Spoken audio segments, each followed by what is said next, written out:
Slutsha and a howdy do buckaroos and a how the heck are you? Since I'm about a minute early starting, go over and try to fix this. Give y'all time to catch up to me, man. Uh, Mercy. Tom's tired, man. Tom's so tired he's talking about himself in the third person. Anyway, how the heck are you? I am Tom the Whiskey Whisperer. I will be for the purposes of this video anyway. Got two cocktails prepped and ready to go. Here we go. Get that fixed. We should be in business now. There we go. Anyways, anyway, I digress. Yeah, so I got two cocktails prepped. I'm going to start with, so I'm using two products from Oklahoma. That was the theme through both cocktails. The first one is going to be a version of a dirty martini, and I'm using the Hochatown Genuine American Corn Whiskey at 100 proof. So it's an unaged corn whiskey. This stuff is very good. Monkey puss. Wow, get my eyes to focus here. My eyes are tired tonight, man. Here we go. Let me show you that whiskey. Set it down now. And let me show you the cocktail. It is again a version of a dirty martini using the Hochatown. No vermouth. Now, you can use the dry vermouth in a dirty, but it's not an essential ingredient in my opinion.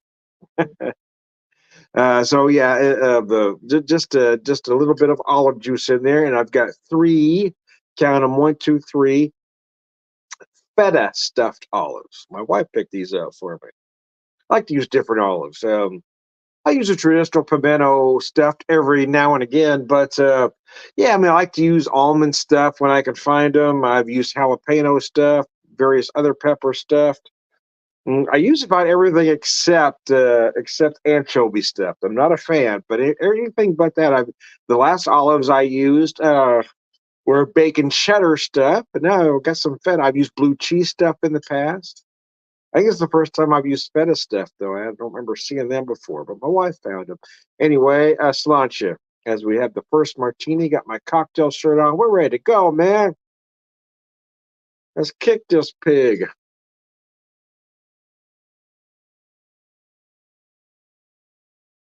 And that was good. That product is amazing. I'm almost wishing, that I'd bought two bottles of that and try to age one myself. You know, put on some oak chips or get a small barrel. Because I kind of like to do stuff like that. And I thought about doing that with this one, but I was really curious how the product was on its own, and it's good. A lot of the clear liquors, you know, they can be a hit and miss. The corn whiskeys, unaged corn whiskeys, I've had some really good and not so good. This one is really good.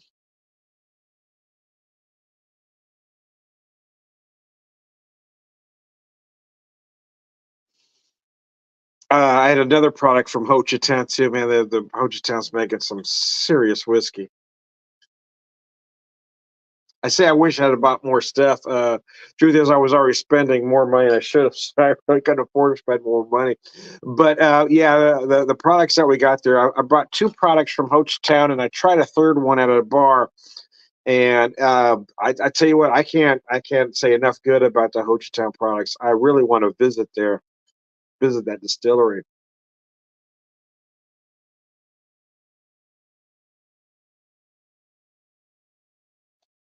I'm old, tired, and my feet really hurt tonight, so I didn't think beer was going to get me there fast enough. So I prepped these two cocktails ahead of time so they'd be ready when I got home. And I am a fan of just the classic simple cocktails. I'm not a fan of those nouveau bartenders. I think you have to have 19 liqueurs and 20 fruit juices in one cocktail. Yeah, I mean, classic cocktails are the best. There's a reason why they're classics because make it simple. And here, what I have now, a dirty martini can use dry vermouth, but usually just a touch. But it's not an essential ingredient. I'm not a big fan of the dry vermouth. Every once in a while, I use a touch, but the dirty martini really just to get dirty, you just need that olive juice, and that's what I've got here. So I've got the liquor, the olive juice, the olives, and that's all it is in this particular cocktail.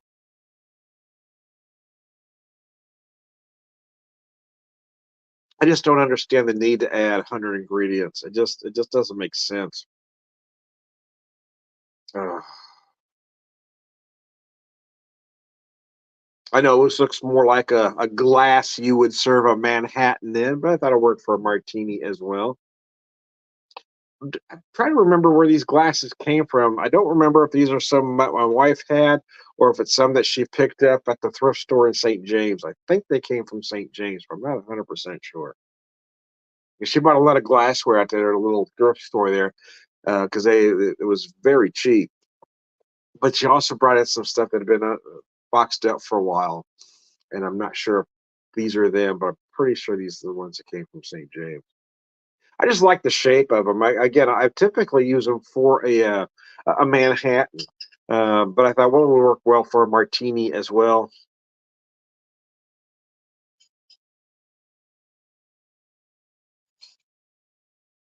A little star on there, yeah. So that's a perfect cocktail glass.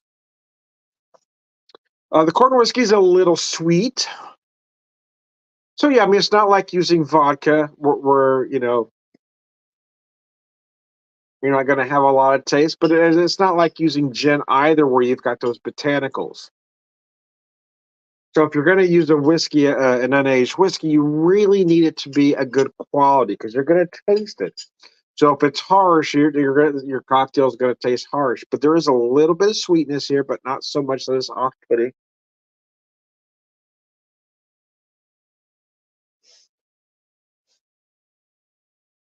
At 100 proof, it is very approachable, very drinkable.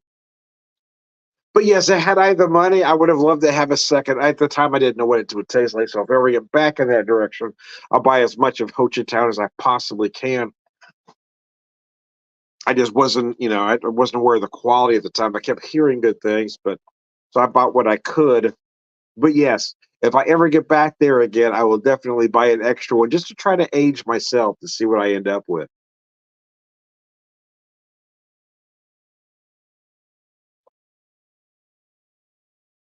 Buy some bourbon barrel chunks or something.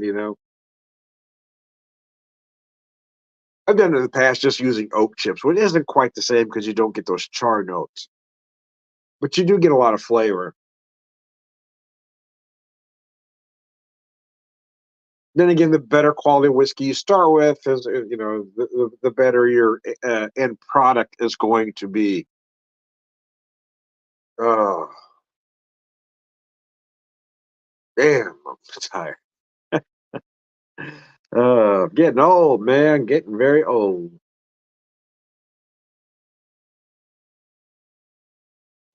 We're having a discussion, uh, deciding what middle aged is.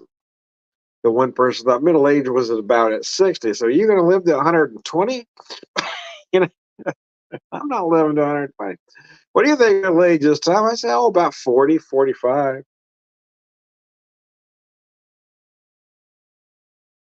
I think at 58, I'm on the other side of middle age, whatever that is, right? Three quarters. I'm definitely heading downhill at this point. I know I don't have 50 more years in me.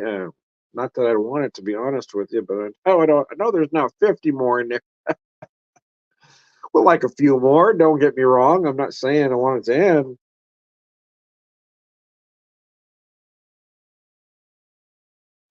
Because whatever there is on the other side, I'm not quite ready for at this particular moment in time.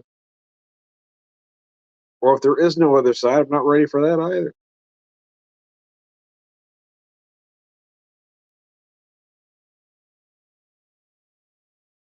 I don't know if there is or there isn't. I think that's kind of the point. I get frustrated with folks that are absolutely sure one way or the other. None of us know. We can believe what we want to believe, but none of us know. So to be arrogant enough to say you absolutely know this or that, no, you don't. None of us will know until it's too late. We'll all find out together, or at the yeah, we'll all find out at one point, I guess.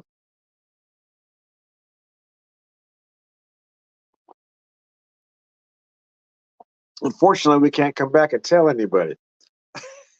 Anyways, all right, Tom. Don't get existential. Feeling outside myself. Anyways, I want to use a rye to make a classic Manhattan. Again, this is another Oklahoma product. This is Woodworks Distilling. This stuff is wow. In fact, I've gone through, opened this about a month and a half ago, and I've already gone through about half of it. So I've drank a little faster than I had hoped I would. But it's really good because I keep wanting to put it in everything. It makes an absolutely gorgeous Manhattan, but it is so good. Even at cast strength, that it is perfect neat drinking. So I'm struggling not drinking it because it's really good, man. Anyways, yeah, this one is at 115 proof. Woodworks Distilling. Uh, I know there's got to be something in this corner that keeps messing with me because every time I get over here, my nose starts running. Bottled by.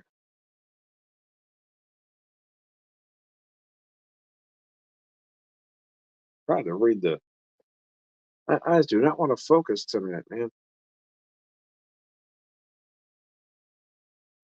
Oh, and OKC. There we go. That's what I was trying to find. Rye. Wood influences every facet of the making so that our spirit might influence every dimension of your room. So there we go. I'm going to let you see that. Oh, almost dropped the bottle. You see that? Let me show you the front of the bottle. This stuff is insanely good. Every time I get over here, my nose starts running. I know it's got to be this. I don't know if it's a poinsettia plant you still got or something else over here, but something keeps tickling my nose, man. Anyways, we don't care, Tom. Manhattan. So, what do you got this Manhattan, Tom? Well, I've got the rye. Got about 2.5 ounces of the rye. Got about half ounce of sweet vermouth and a few dashes of cherry bitters.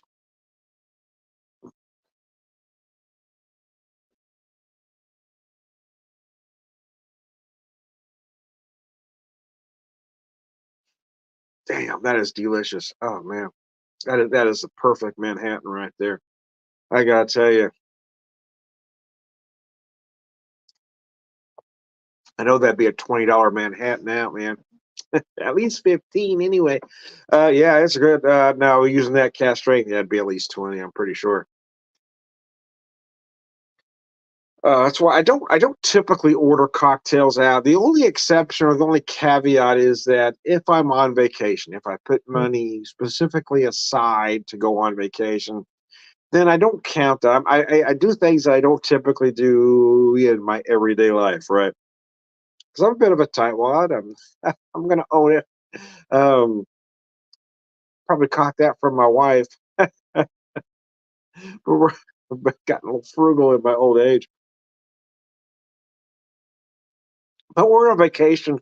I try not to be frugal at all. Not that I want to waste money, but I do things I wouldn't normally do. Like I'll order a nice cocktail for in a nice place, or if I'm at a distillery, I'll go ahead and order a cocktail. But typically out I don't. I don't order much whiskey out either. Just kind of depends on the setting, really. But yeah, when you got that vacation money doesn't count. Pam, how are you? I'm gonna post your comment. Thanks for tuning in. I always post comments. I will answer almost anything.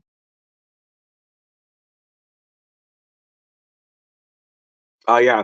Yeah, I love a Manhattan too. It is my favorite cocktail. I don't mind an old fashioned, and I have started warming up to the cocktail.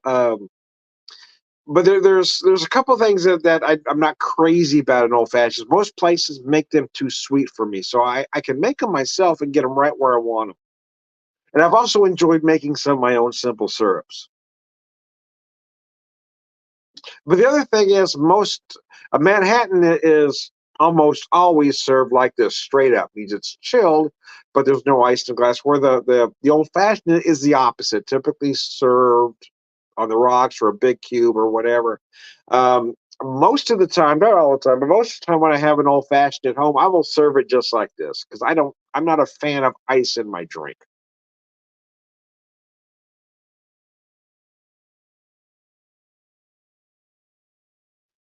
Pam says, my mom made a good one. We called it Millie's Mean Manhattans. That's beautiful, man. I love that. I love that story. My dad wasn't a Manhattan drinker. In fact, I was much older before I even had my, I was probably, gosh, how old was I? 20, yeah, hell, I was probably damn near. I was in my mid 40s before I even had a Manhattan. To be honest with you, Dad's cocktail of choice was a highball. Dad always had a highball, and it was typically bourbon and water. When I say and water, it was a cylinder or glass that had eyes. Bourbon filled up to just about that much, and a little, little splash of water. Sometimes it was just the idea of water. Anyway.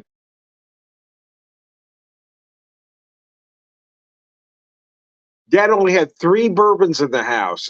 He had Jim Beam, he had Jack Daniels, and he had Wild Turkey. Keeping in mind, for most of this time, Jack Daniels was a 90 proof bourbon. It became 86 proof somewhere in the 80s, about the mid 80s, I believe. And at some point, it went down to, I believe it was in the 90s, just became an 80 proof. It's not any better than Jim Beam in my particular opinion, especially at 80 proof. It certainly isn't better, but it's more about taste. And he always had some Wild Turkey 101. So back then, when Dad was, just having a cocktail, he'd have Jim Beam and water. When times were really good, he'd have Jack Daniels and water. When he just wanted to get drunk, it was Wild Turkey. And that reasoning could be different. Sometimes he was having a great day or a great time or whatever. The moment was great, so but sometimes the moment wasn't so great, which is why he was drinking the Wild Turkey 101. But anyway,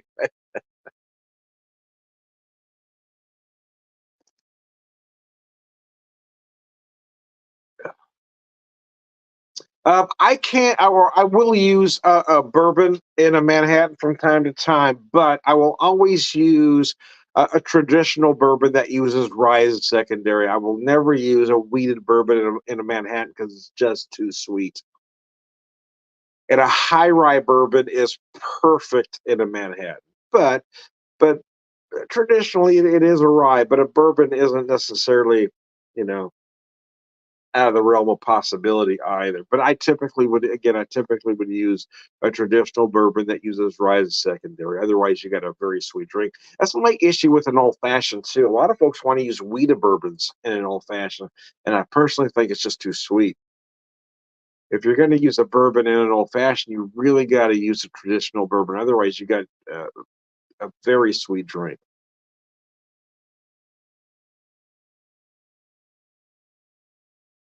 You're taking a sweet bourbon, you're adding simple syrup to it. I would never use the bourbon. I got friends that will use Buffalo Trace, and I'm not a hater on Buffalo Trace by any means, but I'm not going to pay more than you know. I'm not going to pay more than $25 for a bottle. It's not worth more than that. Those that will pay more than that in a secondary are just idiots. But that aside, with the point I was trying to make is Buffalo Trace isn't a bad bourbon, but it is too sweet for an old fashioned, in my opinion, because wheated bourbons are a little sweeter. They have a softer body, which makes them ideal, but that sweetness is just too much once you add that simple syrup on top of it.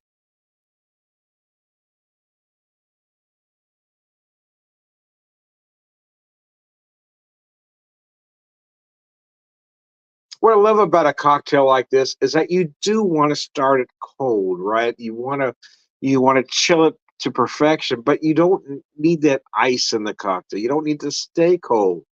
I mean, you don't necessarily want to let it get too warm, but it will if you've done your job, if you've chilled the glass, if you've chilled your cocktail properly, it's going to stay cold enough for you. So anyway, as I get near the end here, I'm starting to feel both cocktails now. Some of the pain is starting to ease a little bit. The nerves at the bottom of my feet were really hurting.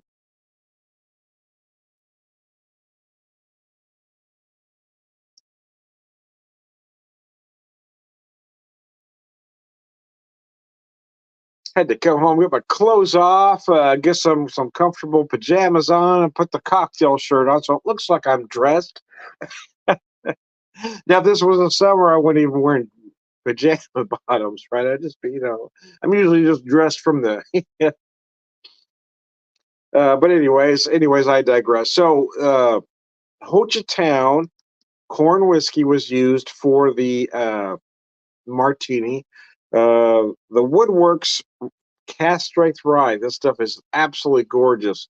Sláinte, Pam, I appreciate you tuning in. As I get ready to wrap this up, I am Tom the Whiskey Whisperer, Whiskey Evangelist, prolific whiskey drinker, purveyor, wisdom man.